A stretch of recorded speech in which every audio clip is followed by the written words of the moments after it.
Melissa Orange alongside Mike Irwin and Courtney Mims. And guys, we're going to talk some baseball because this is a team right now that is tied for second overall in the SEC standings with South Carolina. They lead the West right now 11-4 in conference play.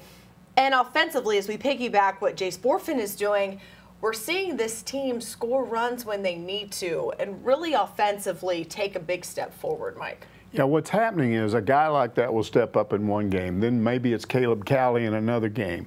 It's not the whole team, but it's somebody that steps up in a big situation. I mean, even their catcher, who's not a big guy at the plate, we've seen him come up big at times.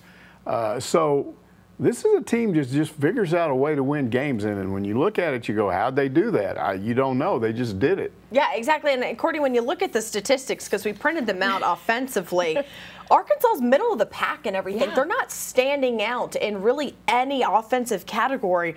They're just doing things well right now. Yeah, I think you have to kind of throw the stats out a little bit because, like Mike said, they are finding ways to win in which way that is. They are doing it. And I go back to what Gage Woods said this past weekend. He said, I think we're the toughest team out there. There is no team tougher than us. And that's because of all the things they've had to deal with this year with pitching injuries. Now they, have Jared Wagner, who's out for a couple more weeks. They have Brady Tiger, who's still out. They have just found ways to get past adversity this year, and that's a team that you like to see, especially when you come up close to the postseason. And this is a team that we've talked about criticism in the past. They swing for the fences. They just want to hit home runs. They are not manufacturing offense. I talked with Phil Elson last week on the radio about they had 11 walks in that first game against, or they had 15 walks in that game against Little Rock. And a lot of those guys scored. They're getting patient. They're swinging at the right pitches, and I think that's got to do with a lot of the reason why they're finding success, Mike. And I mean, they were stealing bases against Tennessee, and it really discombobulated Tennessee. Their defense came out all unglued because of that. A lot of this is Dave Van Horn.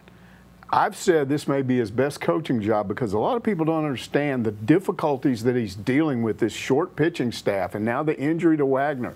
And he's like this little guy turning this knob and pushing that button. And you heard me on that Friday night game. I'm there going, what are you doing pitching your two best pitchers in one game? What are you going to do the next two games? Well, we're going to win. Yeah, and it worked out. Yeah. It worked out. We're going to see what happens. They hit the road, go to Georgia this upcoming weekend with a game with UCA tomorrow. But they still have South Carolina. They still have Vanderbilt on the schedule. So this final end for baseball is going to be really telling and really exciting. For Courtney and Mike, I'm Melissa Orange, and that is going to do it for your Big Trail Nation report.